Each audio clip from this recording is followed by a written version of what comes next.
سلام علیکم ګرانو دوستانو. نن به زه تاسو ته د کرکټ په هکله باندې یو څو تازه او ډېر مهم خبرونه درکړم چې په نن ویډیو کې به زه تاسو ته ووایم چې شاپور زدران یو ځل بیا افغانستان کرکټ بورډ ته ډېر سخت په غوسه ده او بل خواته ICC یو داسې کار کړی ده چې پاکستان هم ډېر سخت په غوسه کړی ده. ویډیو تر اخره پورې وګورئ، په هر څه به تاسو پوه شئ، خو که چېرته هم دغه خبرونه خوښ شي نو دغه ویډیو هم در سره حتما لایک کړئ.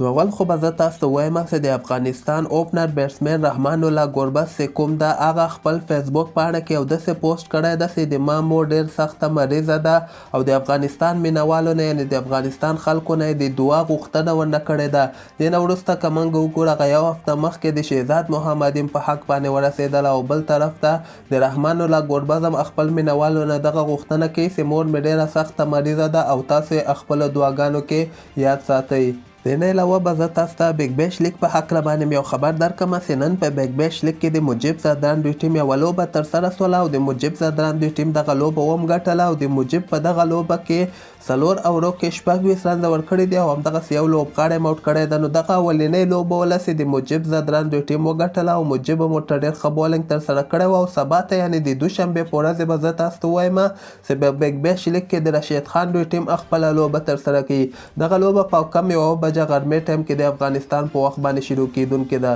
او دې نه علاوه به زه تاسو ته ووایم چې د ICC له طرف نه د شل وړیزو لوبو دغه تېرو 10 کلو راهیسه ټیمونه چې کوم دي دغه 3 ټیمونه ورته جوړ شوي دي. شل وړیزه ټیم هم جوړ کړی ده او بل خواته 50 اوریزه ټیم هم جوړ کړی ده او ټیسټ لوبو ټیم هم جوړ کړی ده. شل وړیزه ټیم کې د افغانستان رشید خان هم شتون لري، خو بل طرف ته د پاکستان یو لوبغاړی هم په شل وړیزه کې هم نشته، په ټیسټ کې هم نشته او په 50 اوریزو لوبو کې هم نشته. دغه کار په پاکستان باندې ډېر سخت اور بل کړی ده د ICC دغه کار او ډېر سخت ورته په غوسه دي د پاکستان پخواني کرکټران یعنې شعیب اختر، راشد لطیف، رمیز راجا. ICC ته ډېرې سختې خبرې هم کړې دي او داسې وایي چې ICC یعنې د هندوستان په طرف باندې روان ده، چې شی چې ورته هندوستان کې چې څوک ورته زیاته ګټه رسي د هماغوی تعریفونه هم کوي او دغه تېرو 10 کلو ټیم کې یو پاکستانی نه اچول دغه یو ډېره د شرم خبره ده د ICC لپاره. او دې نه علاوه به زه تاسو ته د افغانستان پخوانی لوبغاړی شاپور زدران یو ځل بیا افغانستان کرکټ بورډ ته ډېرې سختې خبرې کړې دي او شاپور زدران بیا دا خبره کوي چې د افغانستان کرکټ بورډ نن سبا وخت کې یعنې نه دوی لوبې برابرولی سي،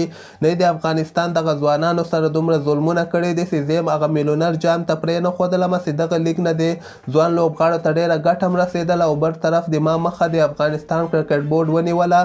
د افغانستان کرکټ وایي د تباهي په ډور باندې روان ده او د افغانستان ډاکټر اشرف غني نه هم دغه غوښتنه کړې ده چې دغه اوسني کوم مشران چې په کرکټ بورډ کې کار کوي دغه باید ټول زر تر زره رخصت کړي او د دغه په ځای باندې یعنې که تاسو غواړئ د افغانستان کرکټ پرمختګ وکړي زر تر زره باید دوی رخصت سي. او دې نه علاوه به زه تاسو ته یو ډېر بد خبر درکړم، د افغانستان دغه ځوان لوبغاړی ابراهیم زدران چې یو ډېر ځوان لوبغاړی ده، بااستعداده آلراونډر ده، دی بالنګ هم کولی سي او د 50 اوریزو لوبو یو بهترینه پلیر ده، ډېر ښه اوپننګ هم کولی سي، ون ډاون کې هم دی بیټنګ کولی سي. خو د افغانستان کرکټ بورډ له طرف نه هغه 25 کسیزه لوبډله چې کومه یوه ده هغې ته نه ده راغوښتل سوی. دغه داسې ځوان ده چې تا ته کولی سي 5-6 اوور هم ترسره کړي او همدغسې په بیټنګ کې خو هماغسې تاسو خپله به د ده بیټنګ هم کتلی او بل طرف ته زیاتره داسې پخواني لوبغاړي او ناکامه لوبغاړي لکه ګلبدین نایب، سمیع الله شینواری، دې نه علاوه تاسو جاوید احمدي وګورئ، عثمان غني وګورئ، مسلسل ډول باندې هر یو سیریزو کې دوی ناکامه کیږي او دغه زاړه دوباره هماغه ټیمونو کې اچي او دغسې ځوان لوبغاړي لکه ابراهیم زدران غوندې لوبغاړی یا درویش رسولي غوندې لوبغاړی یا عظمت الله غوندې لوبغاړی دغه د افغانستان کرکټ بورډ نه په لوی لاس باندې ضایع کیږي.